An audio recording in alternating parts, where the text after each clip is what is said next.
monde, aujourd'hui on se retrouve pour la vidéo bilan de l'année 2023.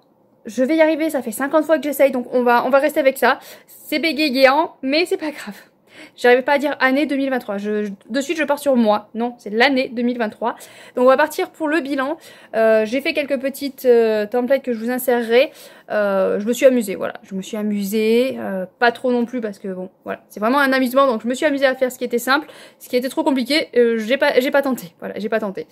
Du coup, on va faire un petit bilan. J'avais quelques petits objectifs qui sont pas vraiment réussis. Pas vraiment. En début d'année dernière, je vous avais présenté toute ma pile à lire en disant que je lirais ce que vous me proposerez, mais vous m'en avez proposé tellement. J'avais tout noté, mais du coup, j'aurais dû en lire un ou deux de tout ce que vous m'avez proposé. Donc, un peu échec. Au niveau des livres que mes enfants m'avaient proposés, j'ai tenté Surnaturel, donc ça c'était de mon compagnon. J'ai avancé dans la légende des 4 que je sais plus qui m'avait dit de lire celui-là. Le Paris des merveilles, j'en ai lu 2 tomes. Donc on a fait ça. Par contre, le prince de feu, l'anti-magicien et Nedara, je les ai toujours pas découverts. Allez, on part tout de suite sur le bilan global de l'année et avec, pour commencer, combien de livres as-tu lu en cette année 2023? Donc combien de livres as-tu lu en cette année 2023? J'en ai lu 217. Je ne pensais pas en avoir lu autant, mais dans 217, il y a les graphiques, et j'ai lu quand même pas mal de graphiques cette année. L'année dernière, j'ai lu 178 livres, et là, j'en ai lu 217. Le chiffre, je pensais pas arriver aussi haut, donc je suis super contente d'avoir découvert autant d'univers, et j'espère faire tout autant. Voilà, j'espère faire tout autant. Même si je ne me fixerai pas un objectif aussi haut parce que voilà, il y a des fortes chances qu'il y a des mois où je lise moins et tout ça. Mais en tout cas, voilà, c'est un chiffre qui me convient beaucoup. Dans ces 217, il y a des graphiques, je ne l'ai pas noté. Voilà. Donc dans les 217, il y a quand même 62 graphiques. Donc du coup, on retombe à 157 livres lus, enfin romans lus, soyons clairs, parce qu'un graphique reste un livre. Donc roman lu, il y en a exactement 155. Après, c'est 62 graphiques. Je suis contente d'avoir découvert autant de graphiques. Je pensais pas en avoir lu autant. Mais grâce du coup au fait que je retourne à la médiathèque, ça aide franchement beaucoup. Voilà, faut l'avouer que ça aide vraiment beaucoup. 155 romans, je suis contente. Voilà, c'est un chiffre qui me convient très bien. Donc maintenant qu'on a vu un petit peu le côté positif de l'année 2023, on va partir un petit peu du côté qui fâche, c'est-à-dire au niveau des achats. Je m'étais fixé un objectif de lire 100 romans, ça c'est bon, c'est validé. Et je m'étais fixé un objectif surtout de me tenir à moins d'achats et un maximum de 100 € par mois, ce qui n'a pas du tout, mais alors pas du tout été respecté. Et je voulais ne pas augmenter ma palle. Voilà, hein, ça n'a pas du tout été respecté non plus. Donc là, pour l'instant on est en janvier et pour l'instant je suis raisonnable parce que enfin, j'ai pas vraiment le choix, hein, faut le dire. Mais du coup, on va dire que je suis raisonnable. Même si c'est que j'ai pas le choix, c'est pas grave, hein, je suis raisonnable. Du coup, niveau achat, bon, je tourne autour du pot parce que je ne pensais pas avoir acheté autant. Ça reste stable, voilà, parce que l'année dernière j'en ai acheté 183. Il y a un côté positif, cette année j'en ai acheté 182. J'en ai acheté un de moins que l'année dernière, donc je diminue. Je diminue au niveau des achats. Oui, je sais, c'est du foutage de gueule, je sais. Mais on va dire que je diminue. C'est une catastrophe, je sais. Du coup, l'année dernière, j'en avais lu 60 dans ces 183 que j'avais achetés. Cette année, j'en ai acheté 182. J'en ai lu 41. Donc, j'ai baissé de 1 nombre de livres que j'ai achetés par rapport à l'année dernière. Mais par contre, au niveau des livres que j'ai lus, de ce que j'achète là, j'ai baissé aussi. Ça, c'est pas bon. Ça, c'est vraiment pas bon. Lire 41 livres sur les 182, il y a un truc qui va pas. Il y a un truc qui va pas parce que pourquoi je les achète maintenant si je ne les lis pas maintenant? Quelle en est l'utilité? Donc ouais, donc ça, faut vraiment que j'arrive à me raisonner et que j'arrive à changer ça. Je fais une réflexion par rapport au collector. Il y en a que je craque toujours, mais j'essaye de réfléchir un peu plus pour en acheter moins parce que c'est aussi beaucoup de collectors qui m'ont beaucoup trop tenté l'année dernière et c'est plus possible parce que déjà niveau financier c'est compliqué. Il faut vraiment que je raisonne là-dessus et il faut vraiment que je diminue. Donc du coup, on parle de la quantité de la palle. Parce que si j'en ai acheté 183, que j'ai lu 155 romans, voilà, ça forcément quelque part il y a un truc qui a augmenté. Je me demande si j'ai pas fait une erreur au niveau des calculs. Parce que l'année dernière j'étais à 367 livres dans ma palle.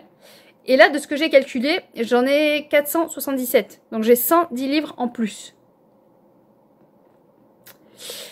Voilà, 110 livres en plus. Donc je me dis, c'est pas possible, j'ai dû me tromper. Bon, visiblement non, mais il est possible qu'il y ait quelques petites erreurs. Parce que j'ai un carnet où j'écris tous les livres que j'ai en ma possession.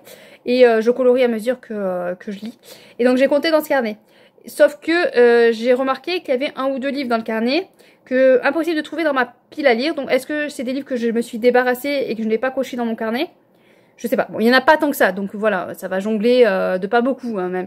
Mais bon, je suis arrivée à 477 livres dans ma palle. J'étais en dessous de 400 et j'ai réussi quand même à passer au-dessus de la barre de 400. Je pensais déjà être au-dessus en fait. Donc en fait quand j'ai vu 477, je me suis dit bon bah je devais être dans ces eaux-là. Non, j'étais à 367. Enfin, voilà, j'ai 110 livres de plus dans ma palle. Voilà, pour moi c'est un peu trop. J'aimerais vraiment arriver à tourner. Dans l'idéal, ça serait autour de 100 livres. Voilà, là, ça serait beaucoup plus raisonnable. Ça va pas arriver de suite, voilà, il va falloir plusieurs années. Mais si un jour j'y arrive, j'en serais ravie. Donc là, 477 livres, faudrait que j'arrive à descendre. Voilà, j'aimerais descendre au moins à 400. Retomber en dessous de 400, donc 399 livres. Voilà, histoire de remettre un petit peu au pli le truc, parce que là c'est monté beaucoup trop haut et je sais pas, je comprends pas. Voilà, je comprends pas comment je suis arrivée à ce niveau là de stupidité. Donc voilà, donc niveau achat, niveau pile à lire, on est très mal. Voilà, ça ne va pas du tout. On va continuer dans la déprime. Niveau financier, j'ai dépensé un peu moins que l'année dernière, parce que l'année dernière j'en étais à 1792,83, ce qui est énorme. Voilà, quand on calcule les dépenses de l'année, c'est énorme parce que j'achète beaucoup de livres neufs, hein, faut le dire. Cette année, j'en suis à 1611,42. Donc, j'ai baissé de 100 €, d'un peu plus de 100 €. Donc, voilà, dans l'idéal, ce serait bien que je tombe à 1500 € maxi d'achat par an. Hein, petit à petit, comme ça, on descend. Et on arrivera à un prix un peu plus raisonnable parce que ça fait vraiment peur, en fait. C'est un chiffre que voilà, ça ferait peur. Ça fait très peur. Niveau des coups de cœur, voilà, on va partir un peu plus du positif, on va arrêter dans le négatif, là, allez, on va remettre de la joie et de la bonne humeur, et du coup, niveau coup de cœur, je suis à peu près stable, l'année dernière j'en ai eu 23, cette année j'en ai eu 21. Donc je suis ravie, j'arrive quand même à avoir pas mal de coups de cœur, presque 2 par mois, j'ai quand même eu d'énormes pépites durant cette année, dont un... Ah mince, c'est ma pile à lire derrière, donc je peux pas vous l'attraper. Mais c'est Nos vies sans elle, Jean-Luc Odessa. Ceux qui peuvent suivre vont en avoir marre que je vous en parle. Mais vraiment, énorme coup de cœur parce qu'il m'a touchée émotionnellement. Et c'était tellement proche des émotions que j'avais pu ressentir ouais, vraiment, c'est un livre qui m'a vraiment touchée en plein cœur. J'ai eu Dark Gravity aussi en science-fiction où j'ai passé un excellent moment d'aventure. Enfin voilà, il y en a vraiment... J'ai eu des coups de cœur, des bons coups de cœur, mais ceux-là sont vraiment excellents, qui me restent en mémoire et que je pense n'oublier jamais. Qui peut-être un jour je relirai, mais c'est pareil, c'est comme les Lesia Maro, Greka, Horizon, qui sont d'excellents gros coups de cœur, mais j'ai peur de relire, de peur de me gâcher le souvenir que j'en ai. Donc c'est pareil, quand c'est très gros comme coup de cœur, j'ai peur de gâcher. Mais bon, je le garde et puis... Je pense qu'un jour quand même, il est possible qu'un jour je me le relise. Hein. Quand j'aurai plus de sous, quand j'aurai plus de piles à lire, il ne me restera plus que les relectures. On y croit hein, que j'aurai plus de piles à lire un jour, hein, on y croit. Donc au niveau des objectifs atteints, voilà, j'ai écrit moyennement, mais je vois que l'année dernière c'était pareil, c'était moyennement. Diminuer la palle, pas du tout. Qu'est-ce que j'avais mis? Lire 4 classiques, ça j'ai réussi. Alors je sais plus ce que j'ai lu comme classique, mais j'ai réussi. Voilà, je crois que c'est cette année que j'ai lu Les 4 filles du Dr March. Emma que j'ai abandonné, c'était plus possible. Enfin, je sais plus. Mais bon, en tout cas, j'ai marqué que j'ai réussi. Donc, j'ai lu 4 classiques. Me tenir à mon planning de LC, j'ai presque fini. Voilà, j'ai décroché sur la fin parce que ça me mettait trop de contraintes. Vu que j'avais fait un planning sur toute l'année, arrivé en fin d'année, je devais lire tel livre et ça me faisait plus envie. Donc, du coup, et puis ça me faisait vraiment un blocage. Je m'étais dit que je lis ça, faut que je lis ça. Mais j'ai pas du tout envie, donc je bloquais complètement. Donc j'ai dit non, lâche l'affaire, tu vas pas te bloquer pour des lectures. Donc tant pis pour le planning DLC, mais c'est vrai qu'en début d'année, je me suis quand même pas mal tenue. Lire au moins 100 romans, ça c'est fait. Tenir à moins d'achat, bon, ça a raté. Avancer un petit peu dans les sagas, on va en parler, mais ça j'ai réussi quand même. Voilà. J'ai quand même pas mal réussi, on va dire. Je m'étais fait des objectifs, atteindre des abonnés, donc ça c'est voilà. Atteindre YouTube 300 abonnés, ben nickel, vraiment merci parce qu'on est presque aux 600. Donc cette année, on va se fixer 600 abonnés, hein. Voilà, on va pas trop taper haut. Instagram, bon, je m'étais fixé 2000, mais je savais que j'y arriverais pas. On n'y est pas loin, mais voilà, c'est pas atteint. Et puis Instagram, c'est très contraignant. C'est très contraignant, faut être très présent. Enfin, vraiment, voilà, je commence à avoir du mal avec Instagram. Divertir TikTok, donc faire différents Instagram et TikTok, c'est plus ou moins réussi. Lire les livres choisis en début d'année, bon mais ça c'est pas réussi. Sélectionner plus les SP, ça je le fais. Voilà, je le fais et je le fais de plus en plus. Je fais attention aux SP que je demande. Toujours quand on me propose du papier, j'ai plus de mal à dire non. Mais dès que c'est des e-books, voilà, je restreins vraiment beaucoup. Et pas de stress sur les réseaux. Alors là, je l'ai ressenti énormément cette année.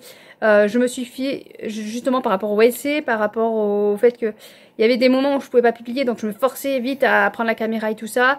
Voilà, c'était très contraignant et je me rends compte que ça me stressait quelque part. Voilà, je m'étais pas rendu compte, mais là cette année je me suis rendu compte que quelque part ça provoquait quand même un stress et une angoisse. Donc maintenant que je le vois, maintenant que je le ressens, je vais pouvoir réparer ce problème. D'ailleurs on le voit parce qu'au mois de janvier là, il y a des moments où je pouvais pas poster, ben j'ai pas posté, c'était tout, c'est comme ça. Ralentir les vidéos que je regarde, alors ça va pas du tout, hein, mais voilà, quand je suis pas bien, ça me fait tellement de bien que voilà, c'est comme ça. Trouver un rangement qui me convient, ça va à peu près. J'aurais aimé que ma pile à lire rentre dans ces deux bibliothèques-là. Ça m'aurait convenu parfaitement. Malheureusement, elle est tellement grande que ça rentre pas. L'objectif, c'est que ma pile à lire rentre que dans ces deux-là. On va y arriver un jour. Et j'avais dit qu'il fallait que je me remette à l'écriture. Et ça, voilà, j'ai pas réussi. Mais grâce à Littérazure qui m'a contactée parce qu'elle avait pas d'idée, mais elle voulait écrire, je me suis rendu compte que partager mes idées, partager voilà cette petite brique que j'ai pour écrire, c'était pour moi très difficile. Voilà, c'était pour moi très difficile et je pense que c'est ça aussi, c'est que j'ai du mal à le sortir, j'ai du mal à le partager. Donc pour le sortir, il faut accepter de le partager parce que potentiellement quelqu'un pourrait tomber dessus, le lire et tout ça, et c'est quelque chose qui me bloque. Donc faut que j'arrive à débloquer ça. On va y arriver un jour. Voilà, faut que j'arrive à débloquer. Il y a tout bloqué chez moi, donc faut arriver à tout débloquer. Mais on va y arriver. Donc voilà. Donc ça, c'était les objectifs que je m'étais fixés et qui sont moyennement atteints. Maintenant, on va passer un petit peu le mois que j'ai le plus lu, voir si c'est un petit peu régulier. Donc le mois où j'ai le moins lu, c'est l'année dernière, c'était en avril-janvier, et cette année, c'est en décembre. En mars et décembre. Donc en mars, c'était le nombre de livres, et en décembre, c'est le page. Donc je dirais plus décembre qui est le moins lu, parce que c'est par rapport au nombre de pages. Voilà, donc ça, décembre, janvier. Voilà, on reste dans ces eaux-là. C'est à peu près concordant. Mars, avril aussi. Voilà, c'est à peu près les mêmes périodes où j'ai tendance à lire un peu moins. Et les mois où je lis le plus, donc l'année dernière c'était en décembre et novembre. Voilà, donc ça concorde pas. Et là, où j'ai le plus lu en 2023, c'était en janvier. Donc en janvier, je devais avoir un coup de boost, parce que cette année, ça sera pas en janvier, c'est sûr. Et au niveau des livres, c'était en avril. Voilà, donc quand on regarde, c'est pas du tout, voilà, c'est pas du tout raccord. J'ai pas forcément des périodes bien ciblées. Ça dépend. Ça doit dépendre vraiment des moments et des périodes, mais ça tombe pas toujours au même moment. Donc ça me, voilà. Et par contre, le mois où j'ai le moins acquis, en 2022, c'était en décembre. En 2023, j'ai mis décembre. Alors le mois où j'ai le moins acheté, c'est en décembre, c'est sûr. Le mois acquis, c'est pas sûr du tout parce que j'ai tous les cadeaux de Noël et tout ça. Donc je pense que c'est le mois où j'ai le moins acheté plutôt, décembre. On reste au mois de décembre en tout cas où j'achète le moins, mais pas le moins acquis parce que je dois avoir plus d'une 26 livres je crois qui sont arrivés en décembre. Donc voilà, c'est le mois où j'ai le moins acheté, c'est sûr, mais ah non, le plus acquis, je vous dis des bêtises, voilà. Donc c'est ça, le plus acquis. Donc c'est en décembre, voilà, avec les cadeaux de Noël et tout ça, forcément décembre c'est là où il y a le plus. Donc 2022-2023, ça reste décembre. Et le moins acquis, c'était en mai-juillet, l'année dernière, enfin en 2022, et en 2023, c'était en juin. Mai, juin, juillet, on reste dans ces eaux-là. Avant l'été, j'achète moins. C'est pour préparer les vacances, faire des économies. Ça doit être ça. Voilà, donc les romans lus, les graphiques lus, ça. Donc maintenant, dernier petit point qu'on va aborder, c'est au niveau des sagas. Les sagas en cours, j'en avais en 2022 74 et en 2023 j'en ai 83. Je ne comprends pas pourquoi il y en a autant. Je sais pas combien j'en ai fini en 2022, par contre en 2023 j'en ai fini 14. Alors j'ai plus de sagas qu'en 2022 en ayant fini 14 sagas. Donc ça veut dire que j'en attaque beaucoup quand même, hein. Voilà. Donc voilà un petit peu le bilan de l'année 2023. Ce que je retiens, c'est que j'ai passé quand même de bons moments de lecture. J'ai eu quelques défaillances par moment, hein. Il y a quelques livres qui m'ont un petit peu déçue, mais pas de grosses déceptions, pas de grosses horreurs. À part bon, bah, Emma par exemple, que j'ai pas réussi à le faire. Voilà, il y a eu quelques abandons. Mais sinon, j'ai passé quand même une bonne année 2023. Niveau des réseaux aussi, une très bonne année. Je vous remercie d'ailleurs. Et là, je commence l'année de janvier avec beaucoup de commentaires, beaucoup de gens, voilà, de plus en plus de monde et tout ça. Et ça parle et ça discute. J'ai pas beaucoup de temps, mais il y a beaucoup plus de monde et pareil le Discord ça bouge un petit peu parce que j'ai lancé le challenge Zoo en folie qui remue un petit peu qui a fait venir du monde, qui voilà ça fait un petit mouvement. Donc je vous remercie beaucoup, je suis ravie que ça plaise d'ailleurs ce challenge. Donc voilà, donc j'ai passé une bonne année 2023 au niveau de la lecture, même si au niveau des achats j'ai passé une bonne année aussi, hein, je me suis fait plaisir, voilà. Je sais que c'est une vidéo compliquée à suivre avec des chiffres et des blabla et tout ça. Mais moi, personnellement pour moi, j'aime bien la faire. J'aime bien parce que ça me met un petit peu... Voilà, ça remet un petit peu à niveau. Ça remet un petit peu les boutades que j'ai faites. Allez, sur ce, je vous laisse. Je vous souhaite de bonnes lectures. Et à bientôt, bien sûr. Et dites-moi combien vous avez acheté de livres cette année 2023. Que je sache s'il y a que moi qui ai craqué comme ça.